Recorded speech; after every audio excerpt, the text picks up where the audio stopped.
One of the world's most renowned 65% keyboards is back with a version 2. But can it still stand up to today's competition?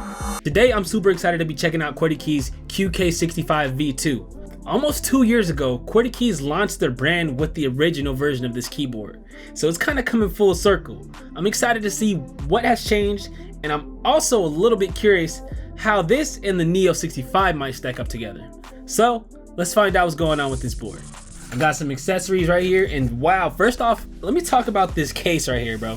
QwertyKeys, I don't know if you guys just were following my channel or somebody told you, but this is my absolute favorite color. This case is fire. Like, I'll be okay if you guys just sent this over. In the first little baggie, we got rubber feet and gaskets. Next up here, we have something brand new I've not seen in any of the recent QK boards.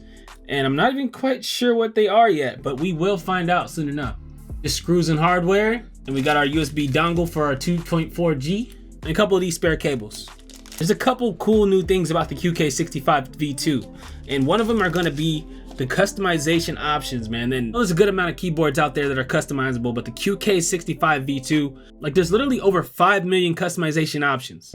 This right here is one of the badges you can choose from. It's got a little space theme on it. And then the rest is the usual, man. We got our USB cable, nice little screwdriver that's included. I'm kind of impressed by this screwdriver. Like, this thing is like got a bearing in it. All right. Let's open it up. All right, man. This is a tri-mode PCB with no flex cuts, per my choice. So it's got some plate foam and some PE foam. Let's look at the PCB. So for my plate options, I decided to get carbon fiber, as well as the PC option. We also get a pack of the Neo stabs, their clip-in and PCB mount. Let's check out what this all red QK65 V2 looks like.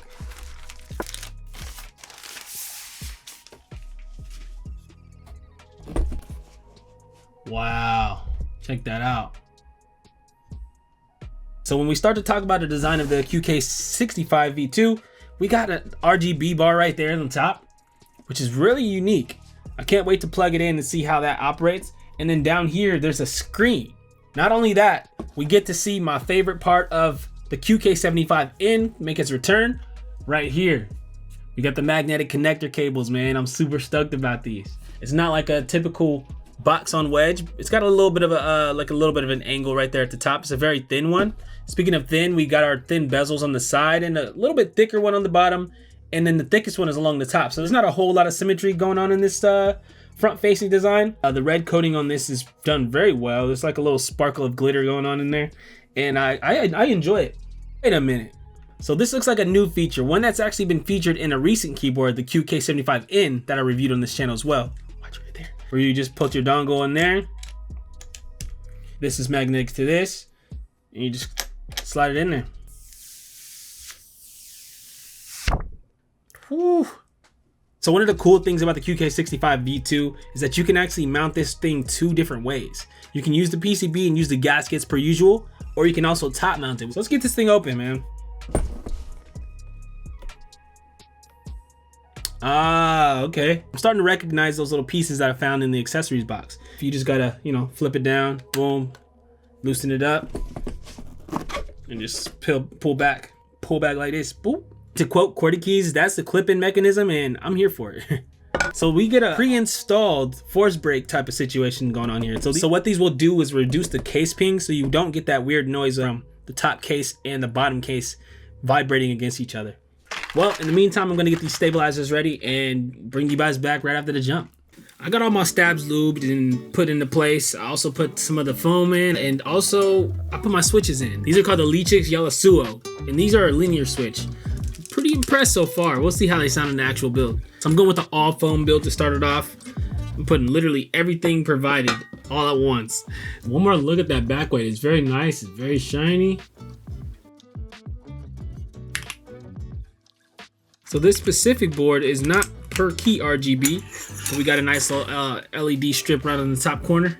I'm actually pretty excited about this. Another thing that you can see obviously right off the rip is the black screen right here. Mine's is black. You can customize it to whatever color you want when you check out. You can control this little screen with the function key and the arrow keys. And just like the other QK boards, you can upload your own GIF. All right, man, so let's go ahead and do this sound test. I want to see how this all foamed up version of the QK65 V2 is going to sound. So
The QK65 V2 is actually a pretty nice keyboard so far, man. It's sounding pretty good, but in my opinion, it definitely does benefit from a little bit of foam. This little LED strip at the top is definitely one of the highlights in the design department, and you know how it is when you bring up a screen. The screen's always gonna be nice. I love that screen. You can throw a little GIF on there. And speaking of the design, you can mix and match these top and bottom cases. So the top cases you can choose from 12 different colors, and the bottom cases you can choose from 13.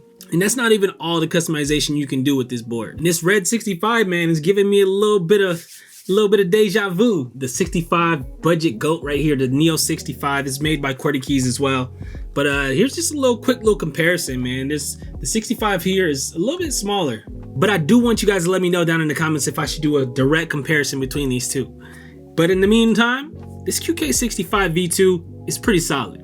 So if you wanted to get in on the group buy for the QK65 V2, it's starting on December 23rd. The delivery time is actually going to be between 4 and 6 weeks. And if we're talking about price, the QK65 V2 starts at $165, and you're looking at about $30 of shipping. Yeah, the finish on the case is nice. There's a lot of different customization options.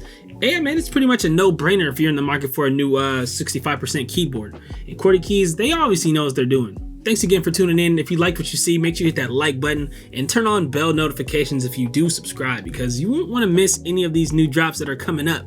Yeah, man, I go by the name of Zeke Digital, and I'll catch you guys in the next one. Peace.